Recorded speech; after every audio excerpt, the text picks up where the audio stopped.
Stop me if this sounds familiar. You have 3 monitors. You have a subscription to the most expensive charting software. You have the RSI, the MACD, the Bollinger Bands, and 2 moving averages all plotted on your screen. You know exactly what a bullish engulfing candle looks like. And yet, you are still losing money. You keep tweaking the settings. You change the 50-day moving average to a 55. You add a stochastic oscillator. You think, if I just find the right combination of tools, I'll finally be profitable. I am here to tell you the hard truth that the industry doesn't want you to hear. The problem isn't your chart. The problem isn't your settings. The problem is you. You don't need more indicators, you need a completely different mindset. Part 1. The Holy Grail Fallacy. Welcome back. If you are new here, we don't talk about get rich quick schemes. We talk about the reality of trading. Today, we are doing a deep dive into the psychology of the market. We have to start by dismantling the biggest lie in trading, the Holy Grail Fallacy. This is the belief that there is a secret system, a mathematical formula, or a magic indicator that predicts the future with 100% accuracy. New traders spend years, sometimes decades, on a treasure hunt for this Holy Grail. They treat trading like an engineering problem. They think if they just get the data right, the output will be perfect. But trading isn't engineering, it's not physics. There are no immutable laws like gravity in the markets. Why? Because the market is made up of people. And people are emotional, irrational, and unpredictable. Indicators are just derivatives of price. They are history lessons. They tell you what has happened, not what will happen. If you are relying solely on indicators, you are driving a car by looking exclusively in the rearview mirror. To drive forward, you need a probabilistic mindset. That is the shift we are making today.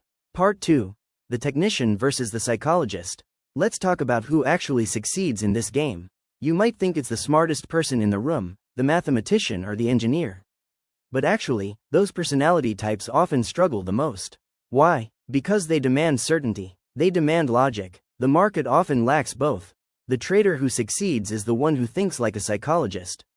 They understand that price movement is just a visual representation of mass human psychology, fear, greed, hope, and panic. When you see a support level break, it's not just a line on a chart breaking.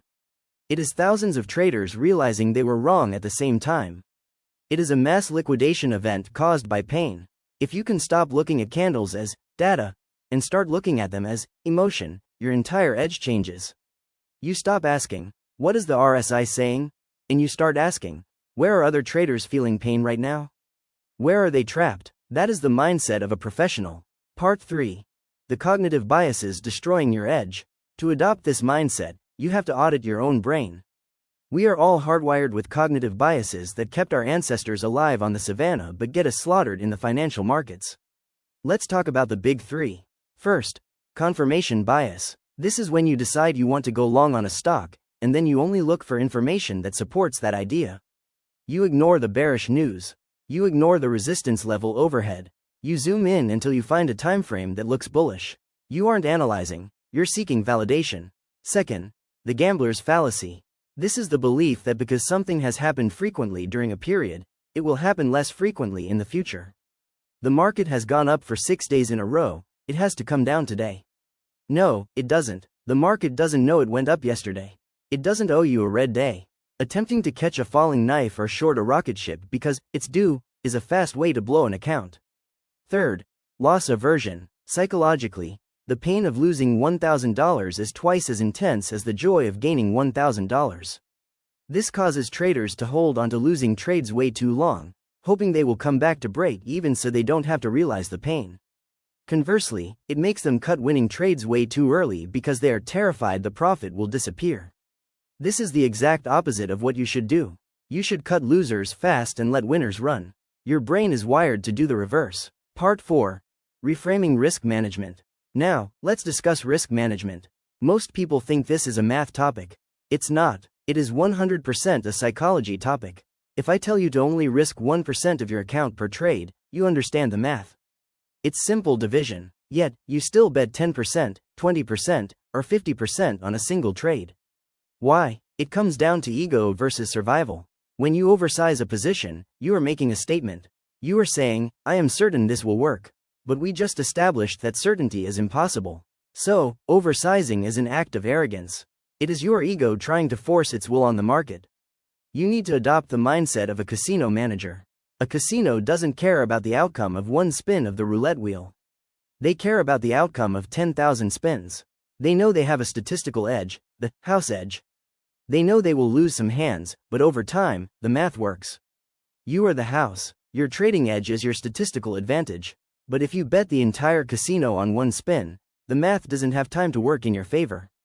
Risk management is simply the discipline of staying in the game long enough for your edge to play out. Part 5. The Art of Patience, the Sniper Mindset. If I could inject one trait into every struggling trader, it would be patience. Novice traders think they need to be clicking buttons to be making money. They feel an itch if they haven't taken a trade by 10 a.m. The professional mindset is the sniper mindset. Imagine a sniper lying in the grass. They might wait 3 days for a single shot. They check the wind, the distance, the humidity. If the conditions aren't perfect, they don't shoot. They don't just fire their weapon into the air because they are bored. In trading, cash is a position. Sitting on your hands is a trade. You need to reach a point of mental maturity where you are happy to walk away from the screens with 0 trades taken. If the market doesn't offer you a setup that meets your criteria 100%, you do nothing. This requires an immense amount of discipline because society conditions us to believe that effort equals reward. In a normal job, if you work 8 hours, you get paid for 8 hours. In trading, you can work 8 hours and lose money. Or, you can work 5 minutes and make a month's salary. You are not paid for your time. You are paid for your decisions. And sometimes, the best decision is to do nothing. Part 6. Confidence versus competence. Let's pivot to confidence. There is a dangerous type of confidence in trading, and there is a necessary type. Dangerous confidence is, I know what is going to happen.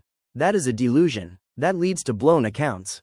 Necessary confidence is, I know I will be okay regardless of what happens. This is true mental resilience. It's the deep belief that you can execute your plan flawlessly. It means taking a loss and not feeling like a failure. When you take a loss, do you feel stupid? Do you feel like you need to hide it? If so, you are attaching your self-worth to your trade outcome. You need to detach. You need to view a loss as a business expense. If you run a coffee shop, buying coffee beans is a cost. You don't cry when you buy beans. In trading, losing trades are the cost of goods sold.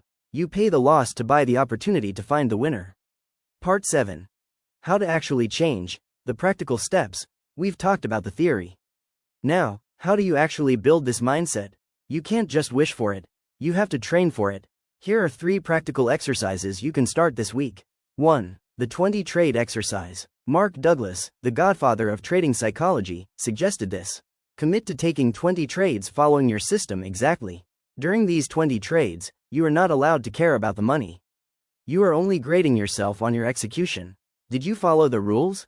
If you lost money but followed the rules, give yourself an A+. If you made money but broke your rules, give yourself an F.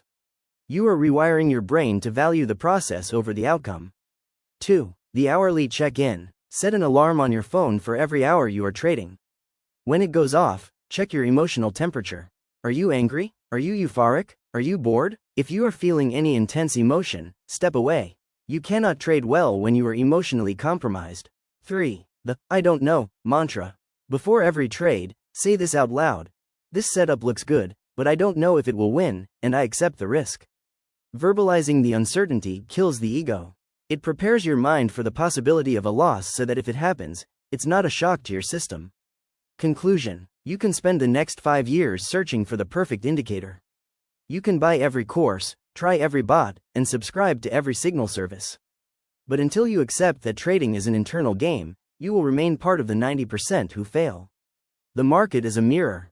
It reflects your own patience, your own discipline, and your own insecurities back at you. Stop trying to master the market. You can't. It's too big. Start trying to master yourself. That is the only variable you can control. Once you truly accept that, once you stop needing to be right and start focusing on being disciplined, that is when the consistency comes. That is when you become a trader. Thank you for watching. If this mindset shift resonated with you, I want you to do one thing. Close your charts, take a walk, and ask yourself, am I trading the market, or am I trading my emotions? I'll see you in the next video.